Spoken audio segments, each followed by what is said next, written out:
يا منزل الآيات والفرقان بيني وبينك حرمة القرآن اشرح به صدري لمعرفة الهدى واعصم به قلبي من الشيطان. الحمد لله حمدا والشكر له تواليا وتترى وأشهد أن لا إله إلا الله وحده لا شريك له معبودا حقا وأشهد أن محمدا عبده ورسوله صدقا صلى الله عليه وعلى آله وأصحابه وسلم تسليما كثيرا أما بعد. Toujours sur les conditions des ablutions. La semaine passée, malheureusement, on n'avait pas eu l'occasion de terminer ce qui était en lien avec ces dernières. On avait eu l'occasion de prendre les 5 premières conditions, à savoir l'islam, le fait qu'il faut absolument être musulman pour que la prière soit valable. وَمَا مَنَعَهُمْ أَن تُقْبَلَ مِنْهُمْ نَفَقَاتُهُمْ إِلَّا أَنَّهُمْ كَفَرُوا بِاللَّهِ وَبِرَسُولِهِ. Et ce qui empêcha qu'on accepte leurs dépenses, c'est qu'ils ont mécru en Allah et aux messagers. Une preuve explicite que la mécréance en Allah et aux messagers, donc la mécréance, ne pas être musulman, ça a empêché l'acceptation de leurs œuvres, à savoir ici des dépenses, mais c'est valable pour tous les actes, étant donné qu'il manquera cette intention, cet islam-là aussi chez la personne. Deuxième condition, la raison, le fait d'être doté de raison. Troisième condition, le discernement, le tamiz, savoir que la personne ait atteint l'âge de 6 ou 7 ans, pour que ses actes soient valables. J'ai eu l'occasion, un frère, Hafidahullah, a eu l'occasion il y a quelque temps de me transférer une parole de Ibn Abd al-Barr dans son Jami', dans lequel il y soulignait que apparemment l'avis de la majorité des savants, c'est que les œuvres de la personne, même avant l'âge du discernement, pourraient être acceptées, il pourrait être récompensé pour celle-ci. Donc Allahu A'lam, c'était très intéressant de dire ça, mais bon, il faudrait que j'approfondisse la question, histoire de parler plus en connaissance de cause de ce que Ibn Abd al-Barr avait cité. Donc le discernement, on cite ce que le Cheikh rahimahullah a cité. Donc le discernement, on avait dit qu'il fallait absolument avoir 6 ou 7 ans. Bon, en réalité, c'est pas vraiment lié à l'âge, mais plus à un paramètre, à savoir que l'enfant commence à comprendre la notion de bien et de mal, du nocif et de ce qui est utile, et qu'il comprenne ce qu'on lui dise. À partir de ce moment-là, les adorations deviennent valables, selon cet avis-là en tout cas, de l'enfant. Quatrième condition, l'enlèvement de l'impureté immatérielle, al-hadath, c'est-à-dire faire les ablutions, faire les petites ablutions si on a besoin des petites, ou faire les grandes ablutions si on a des grandes. Cinquième condition, nous avions dit l'enlèvement de l'impureté matérielle cette fois-ci. Donc matérielle, c'est-à-dire on a une impureté sur notre corps, mais on a les ablutions. Mais on ne peut pas prier avec une impureté sur le corps, ou sur le vêtement, ou sur le sol où on va prier. Donc il faudra l'enlever avant de prier, c'est une condition. On avait parlé de la différence du coup entre la quatrième condition et la cinquième. La quatrième condition, c'est avoir les ablutions. La cinquième condition, c'est avoir une impureté sur soi. J'ai les ablutions, mais un chien il m'a léché la main. Je n'ai pas perdu les ablutions, mais je dois laver l'endroit où il a léché sur ma main avant de prier. Et on avait aussi parlé des cas dans la prière, si on se rappelle qu'on a une impureté matérielle, etc., etc. Ce qu'il nous reste à voir aujourd'hui, c'est donc les 4 dernières. La première de ces 4 dernières-là, 6e condition, le recouvrement de la nudité pour la prière. Et c'est une condition de validité de la prière. Donc selon l'avis des Hanafi, Shafi'it, Hanabila et Zahiriya, il faut absolument que la personne recouvre sa nudité, ce qu'on lui a demandé de couvrir pour que sa prière soit valable, valide. La preuve en est, parmi les preuves qui ont été utilisées pour justifier cela, le hadith de Aïcha radiyallahu anha, dans lequel elle nous dit que le prophète sallallahu alayhi wa sallam a dit La yaqbalu Allahu salata ha'idin illa bi khimar. Allah n'accepte pas la prière donc d'une femme qui a ses menstrues sans voile. Littéralement, c'est comme ça.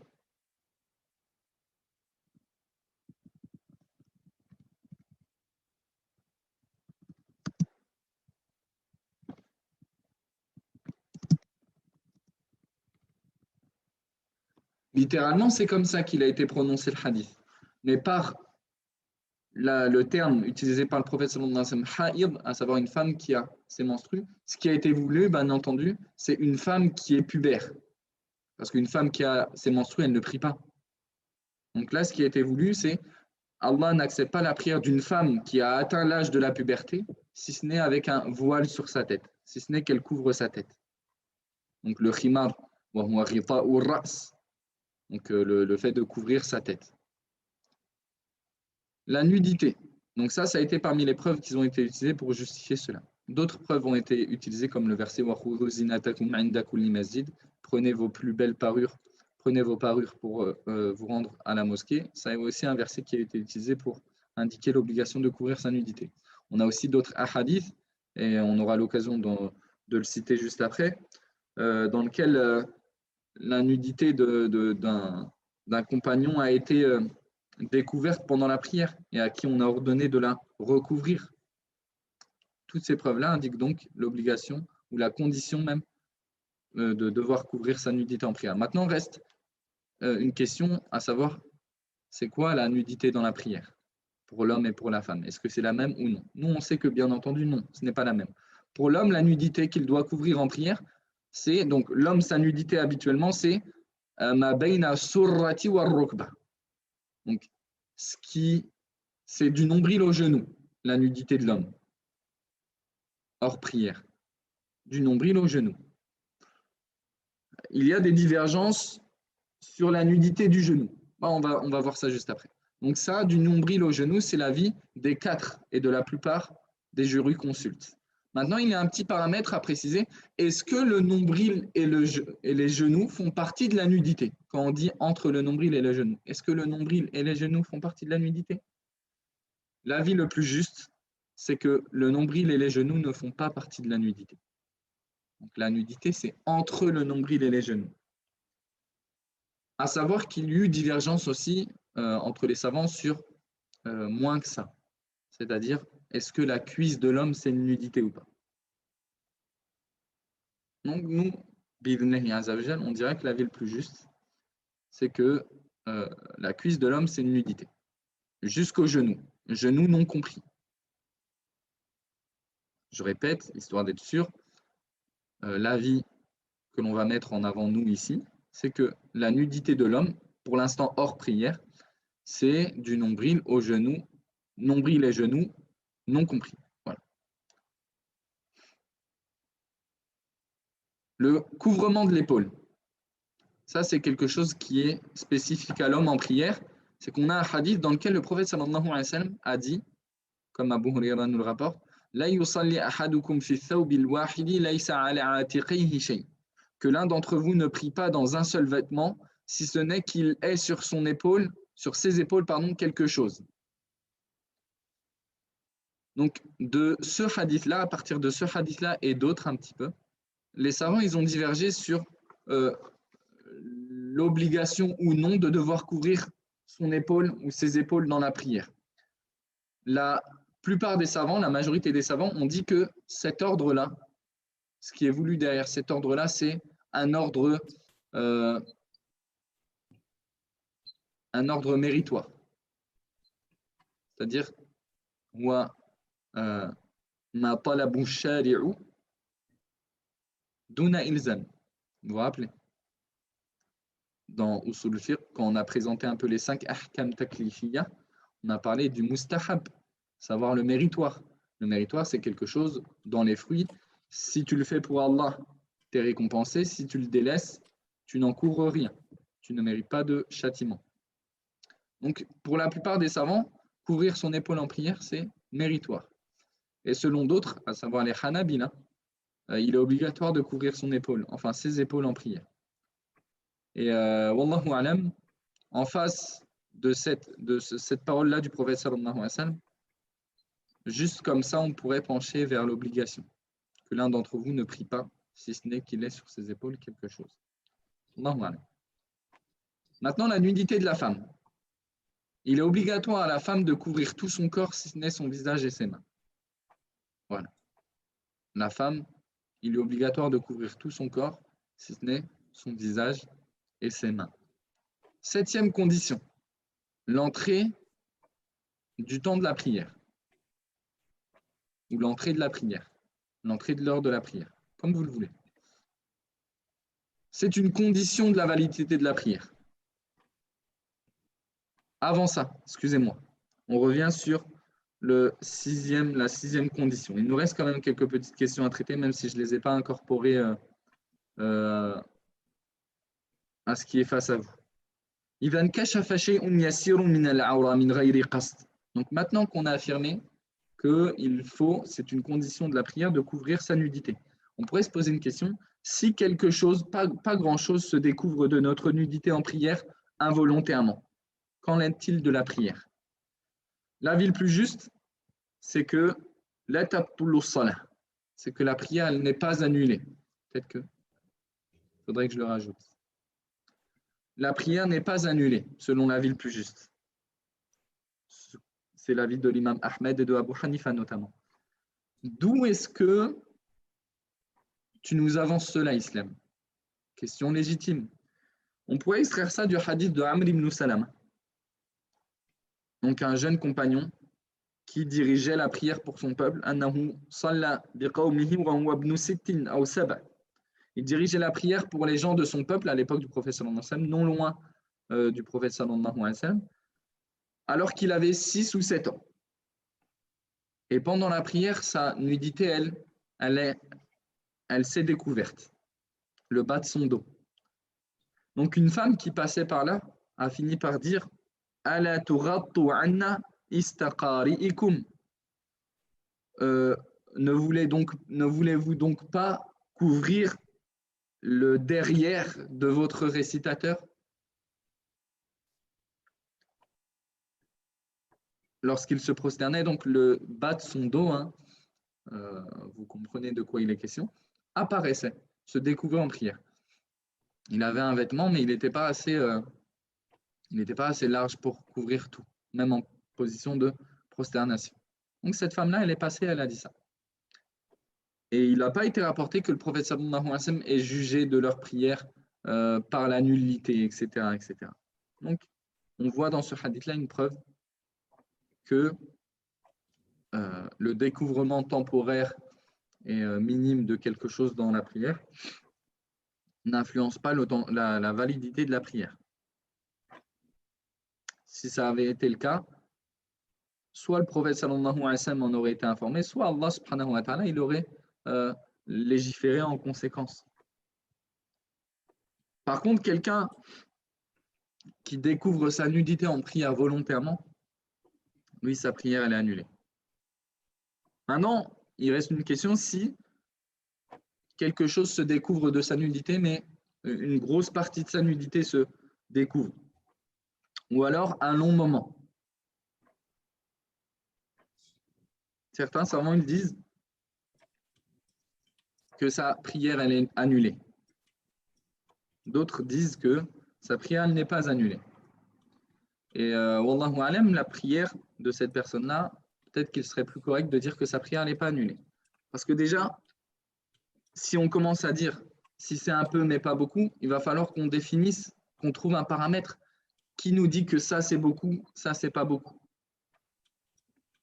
Donc en face du hadith général qu'on a en face de nous, si quelqu'un, sa nudité se découvre involontairement, et lorsqu'il le sait, voilà, il la recouvre, ça n'annule pas sa prière, Inch'Allah. Donc 7e condition, l'entrée du temps de la prière. C'est une condition de la validité de la prière. Allah subhanahu wa ta'ala nous dit dans le Coran Inna salata kanat ala al-mu'minina kitaban mawquta. Certes, la prière est pour les croyants une prescription à des temps bien déterminés. Vous le savez, chaque prière a son heure d'entrée et son heure de sortie. Et tout comme il n'est pas valable de prier après l'heure de la prière, il n'est pas valable de prier avant son heure. Et l'unanimité fut rapportée à ce sujet-là par Ibn Rushd, Ibn Qudama, Ibn Abd al-Barr et Ibn Hazm. Donc quelqu'un qui prierait avant l'heure, ça ne serait pas valable, par unanimité des savants, comme l'ont rapporté Ibn Abd al-Barr et Ibn Taymiyyah. Et il n'est pas permis non plus, concernant le temps de la prière, de la prier, de la retarder volontairement en dehors de son heure. Et l'unanimité fut rapportée à ce sujet-là par Ibn Hazm et Ibn Taymiyyah. Maintenant, il pourrait nous rester une question. Man taraka salatan amdan ou akharaha amdan hatta kharaja waqtuha hal yaqdiha am la? Celui qui délaisse une prière et la retarde volontairement sans excuse valable jusqu'à que son heure ne sorte, est-ce qu'il doit la rattraper ou non? Donc ça a été une question sujette à beaucoup de disputes entre les savants. La majorité disent qu'il rattrape sa prière. Ils disent que celui qui retarde une prière hors de son heure, volontairement, sans excuse, il a accompli un grand péché et il devra la rattraper même après son heure. Pourquoi? Ils disent parce que voilà, ils disent parce que les dettes envers Allah méritent d'être remboursées. Et ils disent aussi, par analogie, sur celui qui dort, qui a une excuse. Donc celui qui oublie une prière ou qui s'est endormi jusqu'à retarder une prière de son heure, lui, ce qui lui est demandé, c'est Man nasiya salatan aw nama anha falyusalliha idha dhakaraha fa innahu laysa lahu kafaratun illa dhalik. Comme le prophète sallallahu alayhi wa sallam, il a dit, celui qui s'endort au détriment d'une prière ou qui l'oublie, qu'il l'a pris lorsqu'il s'en rappelle. Car certes, c'est sa seule expiation pour cela. Ils ont utilisé d'autres arguments. Mais nous, on se contentera de ça. D'autres savants ont vu qu'une prière sortie de son heure volontairement ne se rattrapera jamais. Elle ne se rattrape pas. C'est notamment l'avis de Ibn Hazm, des Zahiriyya, c'est l'avis d'Ibn Taymiyyah, c'est l'avis d'Ibn Rajab, c'est l'avis de Sheikh Ibn Baz, de Sheikh Al-Uthaymin, de Sheikh Al-Albani. Nous disions, d'autres savants considèrent qu'une prière qui a été retardée de son heure volontairement, sans excuse, elle ne doit pas être rattrapée. Elle ne peut pas être rattrapée. Et c'est l'avis donc de tous les savants que j'ai pu citer. Il manquait par exemple Ibn al-Qayyim, c'est l'avis de Shir Muqbil, c'est l'avis de l'imam al-Barbahari, c'est l'avis que Ibn Hazm attribuera à Omar ibn al-Khattab, à Abdullah ibn Omar, à Ibn Mas'ud, Ibn Sirin et beaucoup d'autres. Pardon. Leur argument à eux, c'est de dire plusieurs choses. Ils ont dit plusieurs choses. Ils se sont argumentés par exemple du hadith Man fatathu salatul asr faka'annama wutira ahlahu wa malahu. Celui qui loupe la prière du asr, c'est comme si on avait pris sa famille et ses biens devant lui, sans qu'il ne fasse rien, sans qu'il puisse ne rien faire. Et ils te disent à partir de ce hadith-là, on voit bien que il n'y a pas de possibilité de rattraper ça. Et s'il y avait une possibilité de rattraper ça, bah, il n'aurait pas perdu, c'est pas comme si il aurait perdu sa famille et ses biens. Donc ça, c'est une manière d'argumenter. Après, ils répondent aux arguments de l'analogie sur celui qui a une excuse en disant que on ne peut pas comparer une personne qui a une excuse et une personne qui n'en a pas. Celui qui a une excuse, c'est par miséricorde d'Allah subhanahu wa ta'ala qui lui a été accordé la possibilité de rattraper en fait. C'est par miséricorde d'Allah et c'est par punition que celui qui l'a retardé sans excuse ne pourra pas la rattraper. C'est un bienfait de prier en fait. En fait, la majorité, quand ils ont dit il rattrape la prière, c'est par punition. Mais les autres aussi, en fait, ils ont utilisé le même argument pour le priver. pour le priver de rattraper. Non, prier, c'est un bienfait, c'est une chance, c'est un don. Tu ne peux pas prier, toi. Tu as loupé la prière, tu l'as fait sortir volontairement de son heure, tu ne pourras pas la rattraper, cette prière-là. Et ils disent aussi que par unanimité, une prière priée hors de son heure, vu que Allah subhanahu wa ta'ala, il nous dit qu'il a bien prescrit un temps déterminé pour chacune des prières, donc un temps d'entrée et un temps de sortie, c'est pas pour pouvoir la faire après son temps, en fait. Sinon, ça ne servait à rien d'avoir mis un temps d'entrée et un temps de sortie. Si la personne, elle peut rattraper son adoration après, en fait. Non. Tout comme la prière, elle n'est pas valable avant son heure, elle n'est pas censée l'être après son heure. Elle n'est pas censée être valable après son heure. Et ils te disent aussi, parmi les arguments, et ça je trouve ça très intéressant, ils te disent pourquoi il ne peut pas rattraper. لأن تعمد ترك الصلاة وإيقاعها بعد الوقت معصية.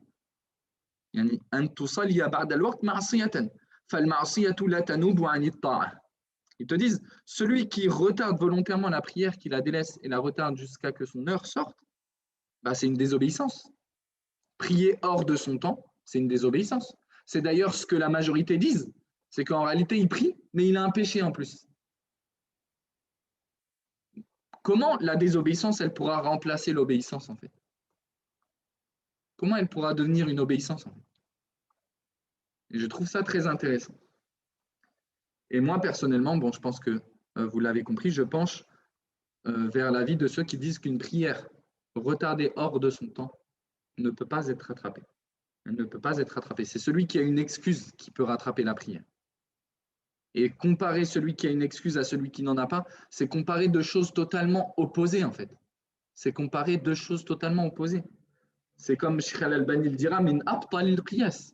Il dira, c'est le plus nul des qiyas, c'est la plus nulle des analogies. Comparer quelqu'un qui a une excuse avec quelqu'un qui n'en a pas. Non, c'est pas valable, ça passe pas. Donc, wallahu alam, une personne qui retarde volontairement une prière de son heure ne peut la rattraper. 8e condition, l'orientation vers la qibla. Istiqbal ou le qibla. La prière, elle n'est pas valable si la personne, elle n'est pas orientée vers la qibla. La qibla, on le rappelle, c'est la direction de la Mecque. Donc, et plus particulièrement, la direction de la Kaaba, à savoir, pour définir un peu, la maison noire.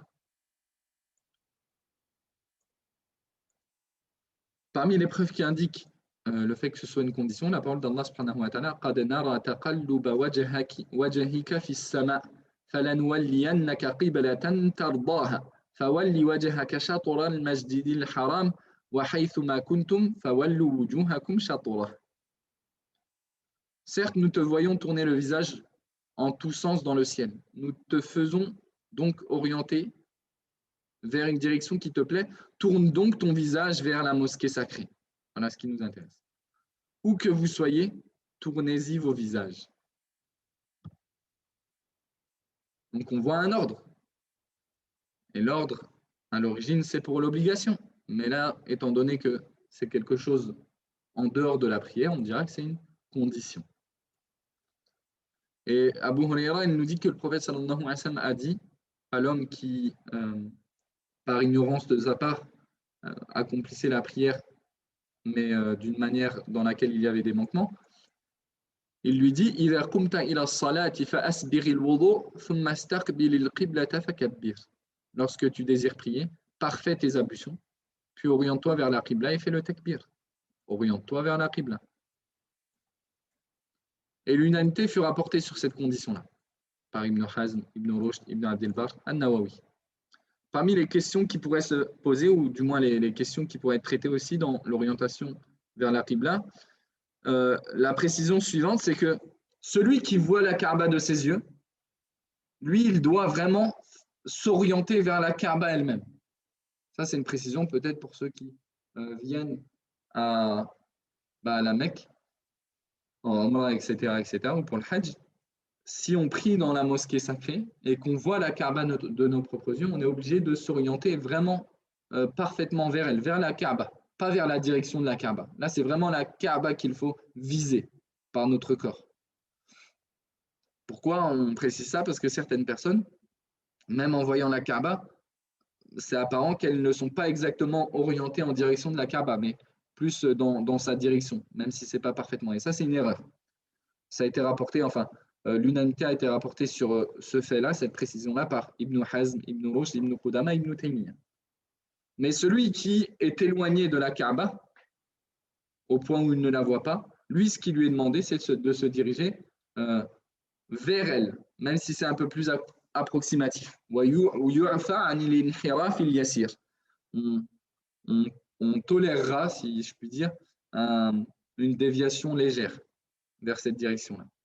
Donc c'est l'avis de l'imam Malik, al-Ahnaf, donc les Hanafiya, les Hanabila, Ibn Taymiyyah et Sheikh al-Uthaymin.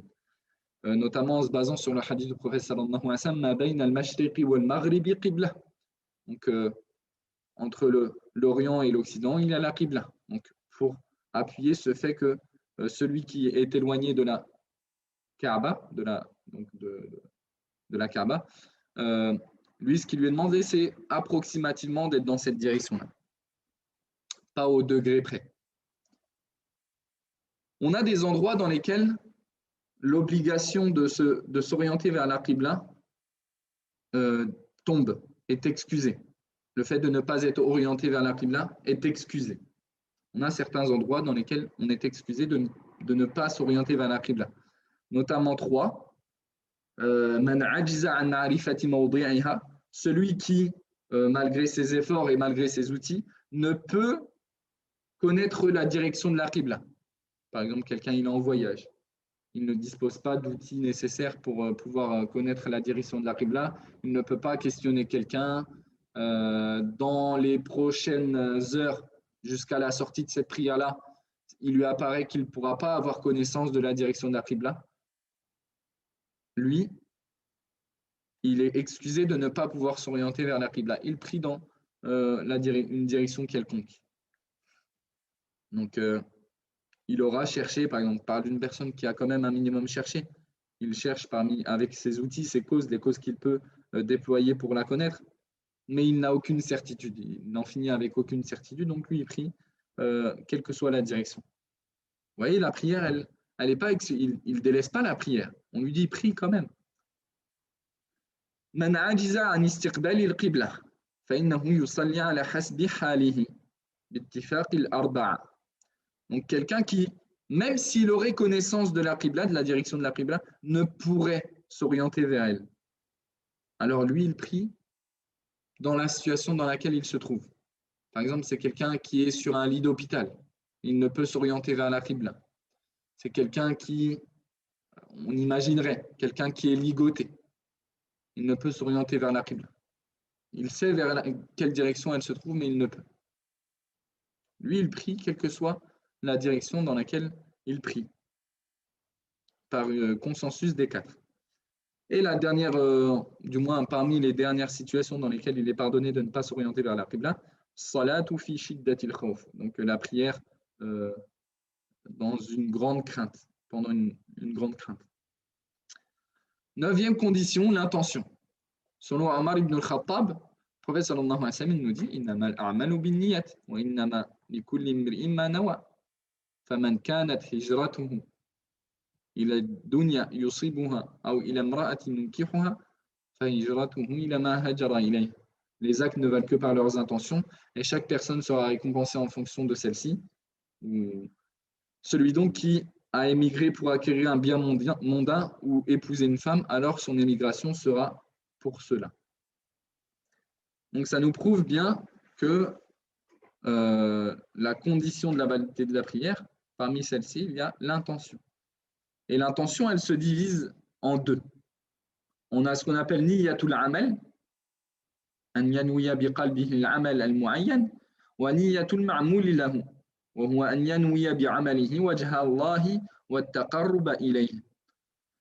Donc les 2 catégories d'intention, c'est niyatul amal, donc l'intention de l'acte, qui répond à la question quel acte es-tu en train de faire? Est-ce que c'est la prière du dhuhr? Est-ce que là c'est la prière du asr? Parce qu'en apparence c'est les mêmes. Donc c'est quoi qui va différencier le fait que tu pries le asr du dhuhr? Bon, effectivement, quelqu'un pourrait dire déjà c'est l'heure. le temps, mais admettons une personne, elle ait l'excuse de pouvoir regrouper deux prières ensemble. Elle est en voyage, par exemple. Elle peut regrouper le Dhuhr et l'Asr. Qu'est-ce qui va différencier qu'elle est en train de prier le Dhuhr du Asr? C'est l'intention. Donc cette intention-là, niyatul amal. Mais l'intention comporte aussi niyatul ma'moul ilahu, à savoir l'intention,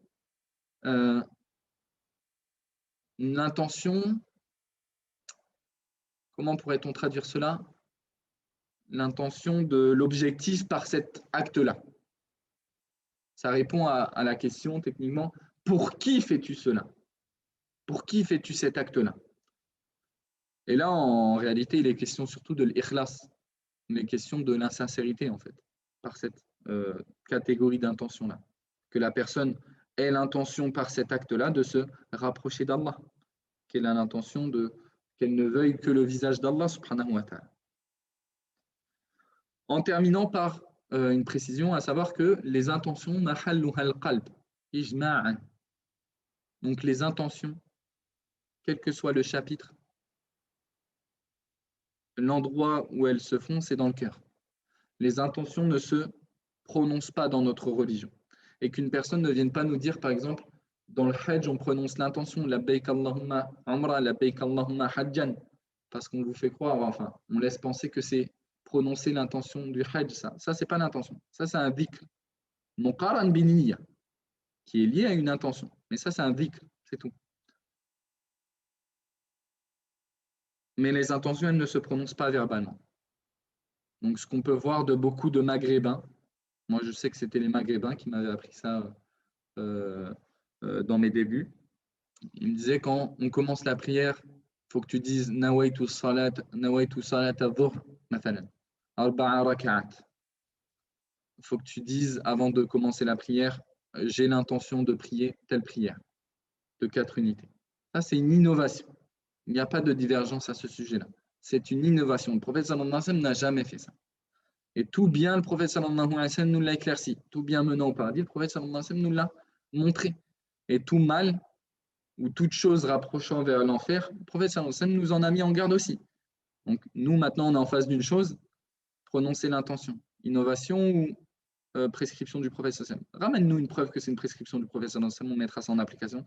Mais vu que tu ne pourras jamais le faire, parce que ça n'existe pas, alors c'est forcément dans la deuxième catégorie que ça se trouve, à savoir dans les innovations, au sujet desquelles le prophète sallallahu alayhi wa sallam nous dit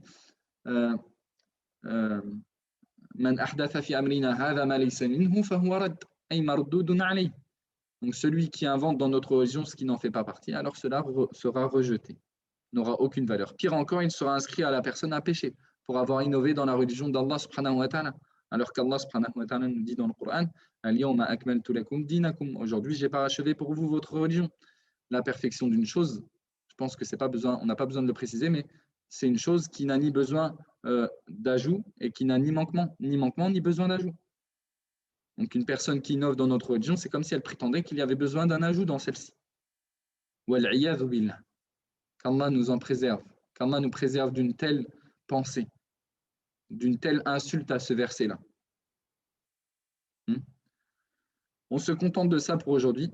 فنسأل الله تعالى بأسمائه الحسنى وصفاته العلى أن يغفر لنا وأن يرحمنا. اللهم فقهنا في الدين، اللهم زدنا علما وحرصا على التفقه في دينك، اللهم اجعلنا مفاتيح للخير مغاليق للشر، اللهم اجعلنا للمتقين إماما، وسبحانك اللهم وبحمدك أشهد أن لا إله إلا أنت أستغفرك وأتوب إليك، وصلى الله وسلم على نبينا محمد وعلى آله وأصحابه أجمعين. Assalamu alaikum wa rahmatullahi wa barakatuh. Petit instant, peut-être question-réponse.